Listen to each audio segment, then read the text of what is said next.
Al 2001 llegué, yo ya trabajaba en ese momento, había pasado por la Maga, había empezado a trabajar colaborando para algunas investigaciones de tapa, era aquel tiempo de la carpa blanca, y también había trabajado en Revista Acción, que tenían que ver, los lugares en donde estaba trabajando tenían que ver con quiénes habían sido mis profesores en TEA, porque a trabajar en La Maga me llevó Gabriela Tichman, a trabajar en Revista Acción me llevó Daniel Vilá. eh, Pasaba un poco eso, ¿no? En la construcción de cómo te ibas manejando y cómo te veían desenvolverte y la posibilidad de trabajar que tenías. Y, y hacía un poco tiempo, o sea, yo empecé a trabajar con él, creo que en el año 97, había empezado a trabajar con Miguel Bonazo.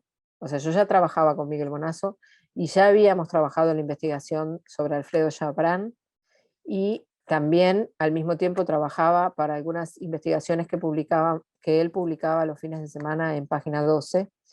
Me acuerdo que habíamos hecho varias investigaciones que tenían que ver con cuestiones de la dictadura, por ejemplo, el hijo de Videla, un hijo que Videla tenía escondido eh, en una clínica, digamos, en la clínica Open Door, con todo lo que eso implicaba. Y siempre, todos los 70 me atravesaron en mi formación, como me solía cargar Daniel Vilá y me decía: vos naciste en la época equivocada, por los intereses que tenés. Entonces, el 2001 no me sorprende en términos de qué vi o qué me pareció que llevó las cosas hasta ese lugar, porque además ya también estaba trabajando con eh, Carlos Bosch. Carlos Bosch era un fotógrafo, también fue mi maestro y un gran amigo, falleció el año pasado. Carlos se exilió en Luxemburgo y también en España, se fue en el 76.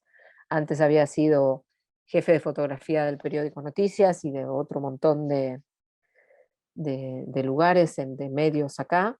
Y bueno, por todo lo que implicó el golpe y demás, tuvo que exiliarse. Y cuando él vuelve a la Argentina, vuelve en el 2000, nos conocemos ahí.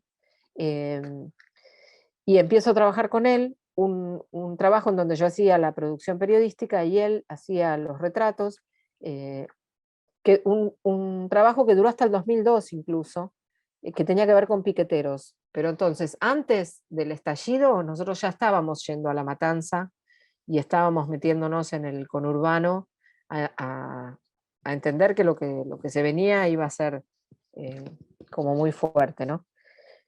Pero el 19 como tal, sí, hay una parte de mí que se sorprende, que en algún punto es la que decide acompañar a los vecinos con la indignación que tenían los vecinos en ese caso donde yo estaba, que era en Saavedra. Yo trabajaba y estaba, digamos, en un grupo de vecinos que trabajábamos muy ligados a derechos humanos.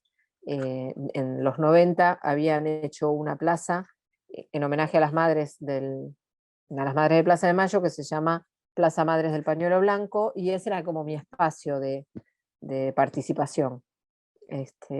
Con todos esos vecinos, el 19 a la noche salimos, como salieron miles de argentinos y argentinas, y terminamos en Plaza de Mayo. La diferencia es que sí pensé en agarrar la cámara, no lo dudé en ningún momento, sí pensé en tratar de llevarme la mayor cantidad de rollos que tenía armados. Yo ya venía trabajando, bueno, venía haciendo fotografía en un taller de ensayo fotográfico, entonces era como normal que yo tuviese rollos cargados en chasis.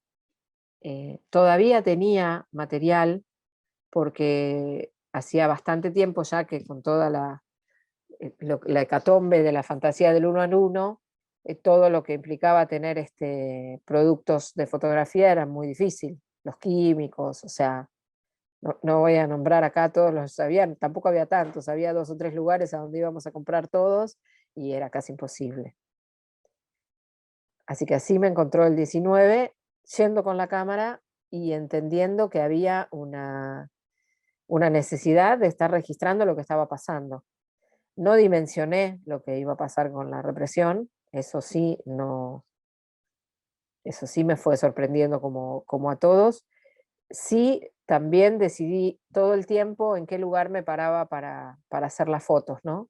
O sea, en ningún momento, no sé, ni intenté como sería una manera burla de decirlo, ¿no? Burda, perdón, de decirlo. Eh, no intenté chapear con ninguna de todas las credenciales que uno va teniendo como periodista. Incluso yo trabajaba en el Congreso de la Nación, porque trabajaba en el despacho de Alfredo Bravo, eh, y en el despacho de Oscar González, en el grupo socialista que había en el Congreso, y no intenté en ningún momento usar nada de todo eso. Fui a la plaza como todos, en el sentido de, bueno, nada, registrar con la cámara y tener el documento de eso y poder tratar de entender que estaba haciendo testimonio, ¿no? Estaba eh, dejando grabado lo que nos estaba pasando.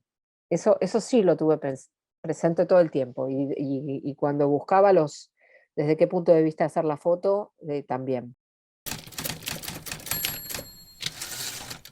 Pensé algo que tampoco fue algo en lo que en ese momento, digamos, fuese hecho a propósito o tuviese un propósito.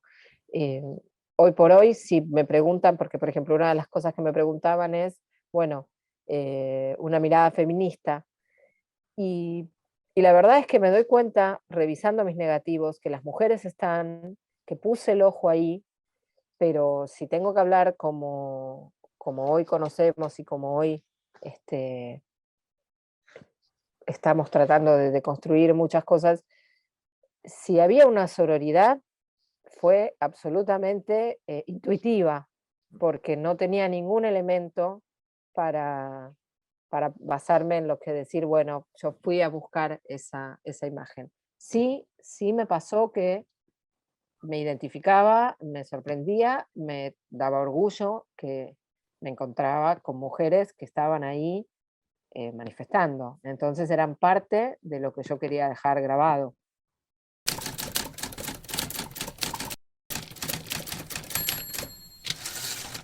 Este trabajo mío, mientras que funcionó en términos de lo que para mí era colectivo, no, ese conflicto no estuvo, porque yo trabajé mucho para Argentina Arde al punto de que si yo tenía laboratorio propio y si había que copiar, copiaba fotos mías y las de quien fuese que estaba sumado en la muestra.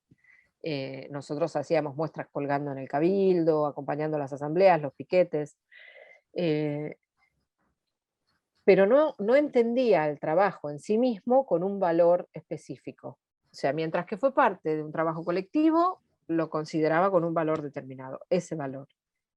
Después lo guardé, o sea, siempre, bueno, como se dio también ahí, como se dijo en la presentación, siempre seguí en contacto con los familiares y siempre estuve cerca de lo que pudiesen necesitar o lo que yo pudiese aportar. Entonces, cada vez que se necesitaba para alguna foto, mi foto estaba. Lo que nunca había hecho era volver a mirar todo el material para ver qué más vi. Yo estaba conforme con las 10, 15 fotos que integraban lo que Argentina Arde iba haciendo. Y listo, no había mirado nada más. Y cuando empecé a mirar, de hecho, una parte de lo que hago en el libro, que tiene que ver con la parte de anexo, y en donde hay textos y también hay el espacio para los familiares y cartas y que se puedan expresar en el libro, eh, justamente lo llamo, ahora hice un texto que se llama Ahora que miro, veo, y tiene que ver con qué me pasó con esta situación de mirar los negativos tanto tiempo después. Yo tuve o sea, yo trabajé para archivos de otros. De hecho, trabajé el archivo de Miguel Bonazo, de lo que pudo rescatar de los exilios de la época de Montoneros. Entonces, tenía una conciencia y además, egresando de TEA hacía mucho hincapié en lo que implicaba tener un archivo y trabajar un archivo para cada nota. Este, lo que nunca me había pasado, nunca había entendido, es que tenía valor hacerlo también sobre lo propio. Y lo que me devolvió lo propio de una manera gratificante es estar contenta con lo que encontraba, poder decir, haciendo lo que sabía hacer cuando buscaba material en lo que los demás habían guardado, me daba cuenta de que también lo que yo había guardado tenía un valor.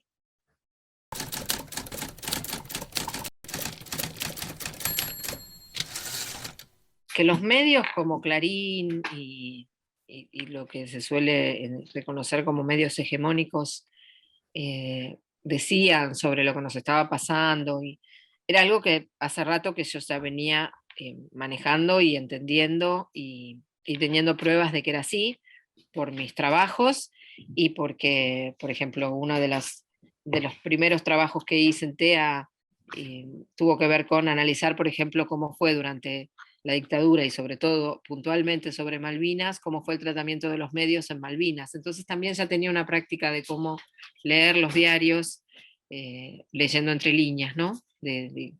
A quién defiende o qué intereses está defendiendo cada empresa. Entonces, saber que estaba haciendo un documento y que estaba registrando, por más de que yo no estuviese trabajando en ese momento, otra de las cosas que me sorprende de mí misma es, yo no estaba trabajando como reportera gráfica, o sea, yo no tenía la presión de tener que llevarle esas fotos a alguien. Y así todo, me estaba manejando como si así fuese, o sea, como si tuviese una entrega y tuviese que entregar un material y que ese material fuera publicado. Eh, Eso me llevó a que, esto ya es la segunda parte de la pregunta, cuando en los próximos días, ya casi eran los primeros días de enero, en uno de los tantos cacerolazos de esos 12 días de 5 presidentes, eh, lo que me pasó fue con una volanteada donde me dan un volante que decía que eh, vos lo viviste, no dejes que te la cuenten, y hablaba de que iba a haber que la gente se iba a juntar en una asamblea, como también se estaban juntando las asambleas barriales. No me llamó la atención, ya tenía esa práctica por el grupo de vecinos de Saavedra, y me dio mucho entusiasmo pensar que me iba a encontrar con gente que había estado haciendo lo mismo que yo y que todo eso que habíamos estado haciendo lo íbamos a poder ver. O sea, fundamentalmente me parecía buenísimo la posibilidad de trabajar y ver lo que los otros también habían registrado. Me parecía importante, y ahí sí me pesó lo periodístico. Ahí sí pensé, bueno, las formas en que yo tengo y que sé de mi profesión pueden ayudar a organizar un archivo, a producir algo, porque pasaban cosas, además de armar una muestra, y además de, ahora me preguntaban a mí, además de armar una muestra y llevarla y estar ahí en el piquete o en la asamblea además de eso, había otro montón de cosas que tenían que ver con imaginarte a dónde ibas a ir, qué fotos ibas a hacer, o sea, que tenían que ver como con la producción periodística de lo que estaba sucediendo, no solamente el registro. Entonces, en esa parte, ahí sí estaba como pez en el agua. Entonces, para mí era muy bueno eh, estar en lo que se armó de Argentina Arde. Y como casi todas las cosas que empiezan, digamos, autoconvocadas por como fue Argentina Arde, tuvo, tuvo todo un costado que no era improvisado, que es los que convocan a esa asamblea eran grupos de cine que venían trabajando hacía mucho. Por ejemplo, no sé, Cine Insurgente, que venía de haber hecho el documental sobre el ESMA y sobre la familia Blaquier, que había sido un documental que a mí me habían marcado bastante. Los propios chicos de Contraimagen venían trabajando desde el 97, creo. O sea, hubo muchos grupos que ya venían trabajando y que ayudaron a que Argentina Arde no fuese solamente el espíritu de nos juntamos y no tuviese ningún tipo de contención o de conducción hacia qué era lo importante que podíamos hacer juntos. Así que eso estuvo estuvo bueno, y pasa lo que pasa siempre, como te decía, empezamos siendo 300 y terminamos siendo 50, porque a veces es difícil sostener la cuestión de grupo y es difícil sostener, incluso en la parte de foto hemos llegado a tener hasta peleas, sí. Y después con los años terminar igual trabajando en muestras juntos o invitándonos a las distintas presentaciones o no sé, para contarte una anécdota, una de las diferencias más grandes que, me, que en ese momento me pasaban a mí es que yo quería, nos estaban empezando a aparecer pedidos de gente de afuera, de medios de afuera, para comprarnos fotos. Y a mí me parecía importante que entonces Argentina Arde se pudiese conformar en una suerte como de agencia para darle trabajo a los que no tenían trabajo. Bueno, para muchos de mis compañeros eso era que yo estaba a favor del sistema, y el sistema había que voltearlo del todo. Entonces, años después, cuando esos mismos compañeros conformaron cooperativas para tener trabajo y poder realizar trabajos y todo, en cooperativas que hoy están trabajando mucho a nivel fotográfico y todo, estuvo bueno reencontrarnos, porque entonces era llegar a un medio, ni su idea tan fundamentalista de que entonces no entregáramos ninguna foto, a la mía tan utópica de creer que se podía armar una suerte de agencia internacional que le diera trabajo a todos los fotógrafos y fotógrafas que estaban sin trabajo. Estuve con los desalojos en Bruckmann justamente también porque estaba acompañando a Bonazo en ese momento, y además, bueno, por afinidad, ¿no? O sea, en algún punto todo lo que estaba pasando con las mujeres de Bruckmann, y me parecía que había que estar, no hice un trabajo fotográfico de seguirlas como por ahí pudo hacer otra fotógrafa, Gabriela Calabrese, eh, digamos, y profundizar un poco más, pero sí tenía una afinidad que me permitía, cada vez que, me acuerdo, no me puedo acordar el nombre de la obra, hubo una obra de teatro que se hizo adentro de Bruckmann, y hubo un montón de actividades, además de la represión, el día de la represión. El día de la represión, sí, estaba ahí, estaba en el grupo de gente que estábamos en la estación de servicio de la esquina. Y ese día, después fui muchas veces más a Bruckmann, a las asambleas que se hacían en la puerta, eso lo tengo fotografiado. El día de la represión yo no estaba con cámara, eso también fue algo que me pasó, porque estaba en mi trabajo en la oficina, que era la casa de Bonazo, digamos, su biblioteca, en donde trabajábamos lo del archivo de él, y entonces salimos para allá y el equipo estaba en mi casa, ¿no? Después también acompañar muchas veces a Norita con las mujeres de Bruckmann. Lo primero, que no dejen de hacerlo, que entre la posibilidad de ir y hacer registro y estar con cámara y pensar en no llevar la cámara, yo siempre elijo llevar la cámara. Y lo segundo, que también todavía es una discusión conmigo misma y con lo que implican los años en los que uno ha estado en la cantidad de marchas y en donde hay algo para registrar importante, es algo que es un video. Mira, lo puse en la página del libro, ahí al libro le hicimos además una página web, la hizo mi compañero Álvaro Jiménez y Víctor Kane, porque la intención de esa página del libro es que ahí hay mucha más información que lo que el libro te permite. Y hay mucha más intención de llegar más lejos también por lo que tiene el costo de un libro, a veces te limita de que todo el mundo pueda comprar un libro de fotografías. Claro. Entonces, en esa página donde está también la voz de los familiares, y también hay, digamos, párrafos de documentales que en su momento marcaron esas fechas, también están.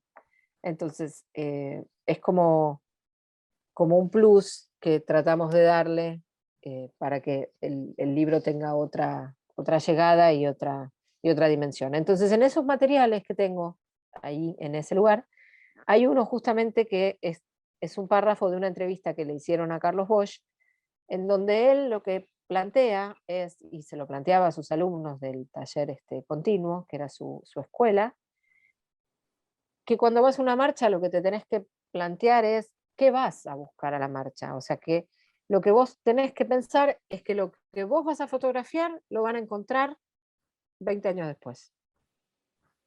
O sea, que tu cabeza tiene que tratar de poder entender eso al momento en que vos estás haciendo un registro. Y me pareció alucinante, porque dije, bueno, me parece que es, es buenísimo que para él haya sido una pregunta que también le bajaba a sus alumnos, y el ejercicio de que nosotros, ¿no?, lo podamos seguir haciendo y planteándonos frente a cada marcha, ¿no? Porque también es tanta la cantidad de situaciones que pasan todo el tiempo. O sea, nosotros hoy estamos hablando de algo que sucedió hace 20 años, que está ubicado en la página de la historia, como se dice, pero al mismo tiempo, todo el tiempo hay represiones y hay manifestaciones, y el propio libro de Adriana Meyer es un sinfín de situaciones en donde, además de haber habido una historia de gatillo fácil, hay una historia de resistencia, y hay una historia de gente manifestándose. Entonces hay mucho para hacer documento. Entonces, ¿qué es lo que te pone el foco en qué es importante y qué no? Eh, Eso me parece que es bueno que uno pueda pensarlo, ¿no? Que uno pueda planteárselo, y que uno no tenga miedo de salir de registrar lo urgente y lo inmediato todo el tiempo, a pasar a poder hablar de lo mismo, profundizando desde otro tipo de fotografía. Eh, ya sea trabajando a personajes que vos los conocés, personas que los conoces, manifestando, y que puedas hacer con ellos otro tipo de foto que también hable de lo mismo. Y después, en términos de lo que me pasó con el material, cuando uno tiene durante tanto tiempo un material, incluso hasta guardado, y te pesa saber que tenés eso está ocupando un espacio. Y también está ocupando un espacio en la libertad que te deja para encarar otra cosa. Entonces, en algún punto, trabajar todo lo que uno hizo te ayuda en términos de fotografía, ¿no? En términos como ser fotógrafo, eh, o ser fotógrafa, te empieza a dejar espacio para poder pensar algo nuevo. El proceso de digitalización me ayudó muchísimo Cristina Pereira y Álvaro Jiménez, eh, porque era mucha la cantidad, y, y había que hacerlo en un tiempo también apurado. Y después, en el proceso de edición, la ayuda fue, y el trabajo fue con Diego Sanstede y Valeria Beluschi, que más allá de los años de amistad, también estaban más ligados al tipo de escuela que yo venía haciendo cuando estaba haciendo ensayo fotográfico, ¿no? Todos son alumnos, fueron alumnos, y que después cada uno hizo su propia carrera. Valeria ya tiene su nombre, digamos, ya por sí sola, pero son de la escuela, de lo que uno puede decir, bueno, la escuela de Adriana Lestido, si uno quiere hacer esa división, ¿no? Eh, y, lo que me pasa con eso es que era muy difícil. Bueno, uno empieza con las 400 fotos que sacás de una cajita de copias de trabajo, y armás en una mesa gigante y en otra mesa, y empezás a ver cómo juega una foto con otra, hasta que vas llegando cada vez más al mensaje que quieres dar, y todo el tiempo eso va cambiando. E incluso el libro cambió aún en la puesta en página. En la puesta en página hubo fotos que habían estado elegidas, y en la puesta en página no funcionaban, Claro. y quizás no les funcionaba. Había fotos que tenían cuestiones en el origen, que eran, por ejemplo, habían sido hechas con película vencida, porque al principio nosotros teníamos todavía un poco de material. Después cuando empezamos a entrar en febrero, marzo, abril, ya no. Entonces Nada. usamos lo que encontrábamos y nos habían regalado una torta de película vencida y todos los de Argentina Arde usamos esa película. Entonces, todo eso se ve también en las diferentes fotos.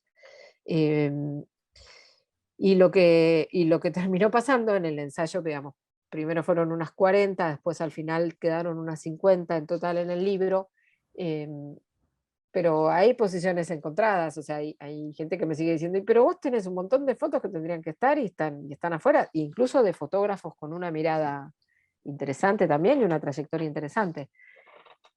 A mí en algún momento me pareció, o sea, me cerró ya como quedó, me gustó, eh, y eso fue definitorio, ¿no? También fue definitorio que la imprenta estaba esperando la maqueta porque si no, no iba a salir ni en el, ni en el 2020, no sé cuánto. Pero sí pasa de que hay fotos que me podían gustar mucho y bueno, y así como me podían gustar mucho, seguirán o guardadas o servirán para algún otro trabajo. Algunas me, me pasa que hay un vínculo fuerte que tiene que ver con lo afectivo. Por ejemplo, la foto de quien era la que llevaba adelante el tren blanco, Lidia Quinteros. La foto de Lidia me encanta, pero porque me encanta todo lo que me hace acordar de lo que fue hacer ese trabajo con ella, de ir a José León Suárez, a acompañar a los cartoneros en ese momento. Era un trabajo ligado con la gente, digamos, el grupo de vecinos con los que yo estaba eh, trabajando en Saavedra. Entonces, todo eso anecdotario eh, no está en la foto cuando otro o otra ve la foto solamente. Entonces, ahí tenés que elegir desde la foto sola. Todo lo demás que se te mueve, ahí ya no cuenta. Claro. Y quizás sí, en términos de la foto al principio, como yo pasé de estar enojada periodista, digamos, la periodista y la fotógrafa discutían ahí de si tenían valor periodístico o no las fotos. Después también la cuestión del foco. Yo tenía una miopía bastante importante y hay mucho fuera de foco. Durante mucho tiempo ese fuera de foco me molestó, estaba enojada de cómo puede ser que estuve en semejante situación y la foto no está en foco. Desde el ensayo fotográfico me fui acercando a amigarme con que hasta me gustaba el por qué quedó fuera de foco lo que quedó fuera de foco. Y ya después en la puesta en página, esa sensibilidad o ese enamoramiento de algunas que estaban demasiado fuera de foco quedaron afuera.